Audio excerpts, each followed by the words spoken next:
সাহারি ও ইফতারের কোনো দোয়া আছে কি? এটি কি বাংলায় পড়া যাবে?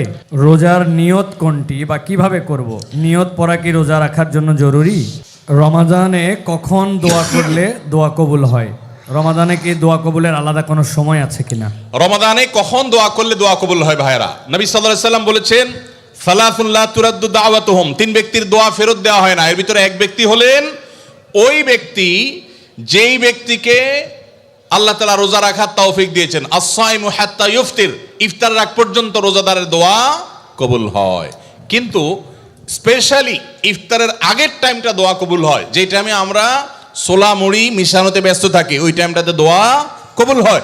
এই জন্য ছোলা মুড়ি যা মেশানো দরকার আগে মিশায়া সূর্য ডুবার আগে 10-15টা মিনিট মনোযোগ দিয়ে দোয়া করবেন ইনশাআল্লাহ। রমাদানে কিভাবে আল্লাহর কাছ থেকে ক্ষমা পাবো? গুনাহ মাফের সবচেয়ে বড় মাধ্যম কি? কিভাবে ক্ষমা চাইলে সব মাফ হয়? মেহেরবানি করে জানাবেন। ভাইরা আমার, ক্ষমা চাওয়ার জন্য আল্লাহর কাছে অনুতপ্ত হতে হবে যে আল্লাহ যত গুনাহ করেছি আপনি মাফ করে দেন। তওবা করতে হবে, লজ্জিত হতে হবে, অনুতপ্ত হইতে হবে। এরপরে কায়মনোবাক্যে অন্তঃস্থল থেকে আল্লাহর কাছে দোয়া করতে হবে মাফ পাওয়ার জন্য। এবং বিশেষ করে সাহারির সময়, ভোর রাত, দোয়া কবুলের সময়গুলো বিশেষ করে দোয়া করে ক্ষমা চাইতে হবে, ক্ষমা নিতে হবে। ইফতারের আগ মুহূর্ত এটা দোয়া কবুলের সময়, অতএব সেই মুহূর্তটা বিশেষভাবে দোয়া কবুল করতে হবে।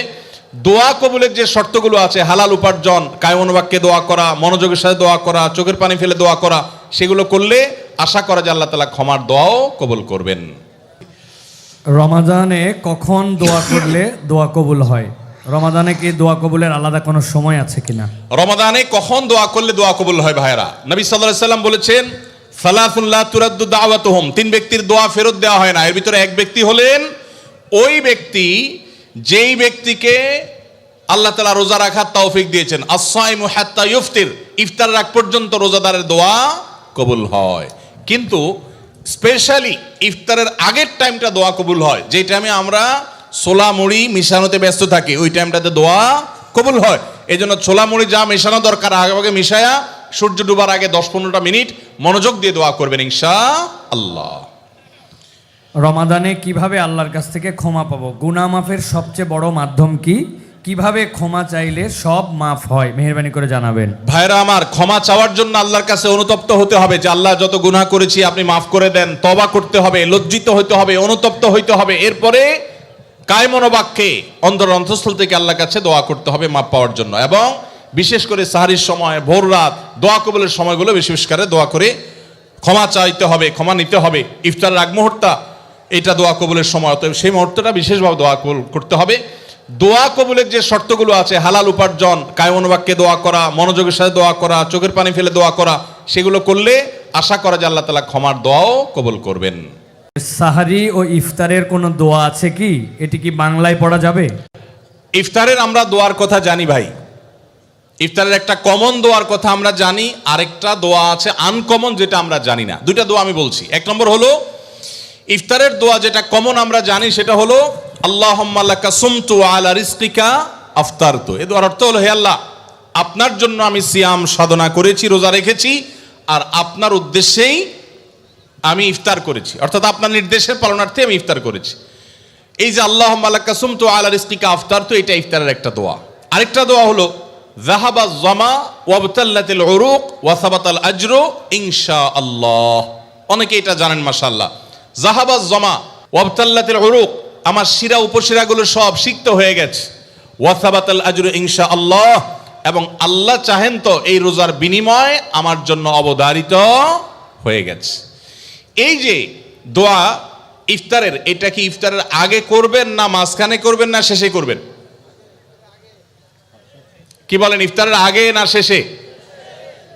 যারা যারা আগের পক্ষে তারা হাত তোলেন। মাশাআল্লাহ, বহু লোক। ভাইরা আমার, এই দোয়া ইফতারের পরে করবেন, আগে না। অনেকেই এই ভুলটা জানেন। অনেকে মনে করেন যে আগেই করতে হয়, আগে না। ইফতারের দোয়া কখন করবেন? ইফতারের শব্দের অর্থের দিকে খেয়াল করলে তো দেখতে পারেন পিপাসা দূর হয়ে গেছে, শিরা উপশিরা সিক্ত হয়ে গেছে। এটা কি ইফতারের আগে হয় না পরে হয়? তাহলে আল্লাহুম্মা লাকা সুমতু আলা রিজকিকা আফতারতু, আল্লাহ তোমার জন্য রোজা রাখলাম, তোমার রিজিক দিয়ে ইফতার করলাম, এটা কি আগে না পরে? পরে। অতএব এটা ইফতারের পর। তাহলে ইফতারের শুরুতে কি পড়বেন? বিসমিল্লাহ। বিসমিল্লাহ বলে যে কোনো খাবার খান, ইফতারও খাবেন। ইফতার খেয়ে ফেলছেন, 2-4 লোকমা খেয়েছেন, একটু পানি খেজুর খেয়েছেন, তারপরে দোয়া পড়তে পারেন। আর চাইলে একদম শেষ করেও পড়তে পারেন। আর এটা নিজের ভাষায় পড়লে হয়ে যাবে, কিন্তু সুন্নাত হবে, বেশি উত্তম হবে নবীজির ভাষায় পড়তে পারলে, সরাসরি আরবি টেক্সটটা পড়তে পারলে। আল্লাহ আমাদেরকে তৌফিক দান করুন। রোজার নিয়ত কোনটি বা কিভাবে করব? নিয়ত পড়া কি রোজা রাখার জন্য জরুরি? নিয়ত তো সমস্ত ইবাদতের জন্য জরুরি, কিন্তু নিয়ত করা জরুরি, নিয়ত বলা জরুরি না। নিয়ত করা এক জিনিস আর নিয়ত বলা আরেক জিনিস। মুখে নিয়ত বলে আর অন্তরে নিয়ত করে, অন্তরে নিয়ত করে আর মুখে নিয়ত বলে। ইবাদতের মধ্যে নিয়ত করা ফরজ, রোজার জন্য নিয়ত ফরজ, নামাজের জন্য নিয়ত ফরজ, কিন্তু নিয়ত বলাটা ফরজ বা সুন্নত কোনোটাই না। আমরা যে রোজার নিয়ত শুনছি, নাওয়াইতু আন আসুমা গাদান, আছে না? বিভিন্ন আপনার ক্যালেন্ডারেও লেখা থাকে, ভিত্তিহীন। নবী করিম সাল্লাল্লাহু আলাইহি সাল্লামের কোন জয়ীফ জাল হাদিসেও এরকম রোজার কোন নিয়তের কথা কোথাও বর্ণিত হয় নাই। ইসলামের নামে নকল আমল করলে সওয়াব হবে না গুনাহ হবে? খবরদার। এই জন্য আমরা মেহেরবানি করে, আমি কি জন্য ভোর রাতে উঠছি? সারি খেতে উঠছি। সারি খেতে উঠছি মানে কালকে রোজা রাখবো, এটাই তো আমার নিয়ত। মনের ইচ্ছা আছে, ইন্টেনশন আছে, এটাই নিয়ত। মুখে আলাদা নিয়তের উচ্চারণ দরকার নাই। একজন রোজাদারের জন্য রমজানের প্রতিটি দিনের আমলের রুটিন কি হবে? কিভাবে সে তার রোজা কাটাবে? মাশাআল্লাহ, আমাদের একটা নতুন বই বের হয়েছে এবার, সেটা হলো মাহে রমাদানের 27 আমল। এই যে বইটা একটা হাতের সামনেও আছে, মাশাআল্লাহ। এটা মূলত আমাদের একটা বক্তব্যের নির্যাস।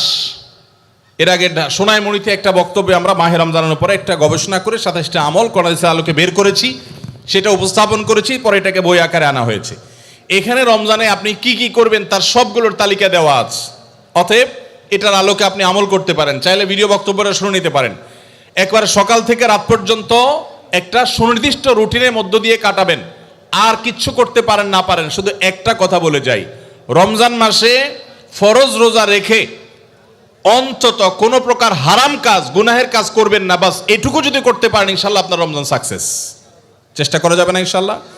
একটা কাজ যদি করতে পারেন, আপনার রমজান ইনশাল্লাহ সফল। সেটা হলো ফরজ রোজা রাখলেন, 5 ওয়াক্ত নামাজ তো ফরজ পড়বেনই, ফরজ কাজগুলো করলেন আর গুনাহ থেকে বেঁচে থাকলেন। কোনো হারাম কাজ করলেন না, ঝগড়াঝাটি করলেন না, মিথ্যা বললেন না, চগলখড়ি করলেন না, গীবত করলেন না, কাউকে ঠকাইলেন না, 2 নম্বর কাজ করলেন না। এই গুনাহমুক্ত যদি রমজান কাটাইতে পারেন, আপনার রমাদান সাধনা সার্থক ইনশাআল্লাহ। আল্লাহ তৌফিক দান করুন।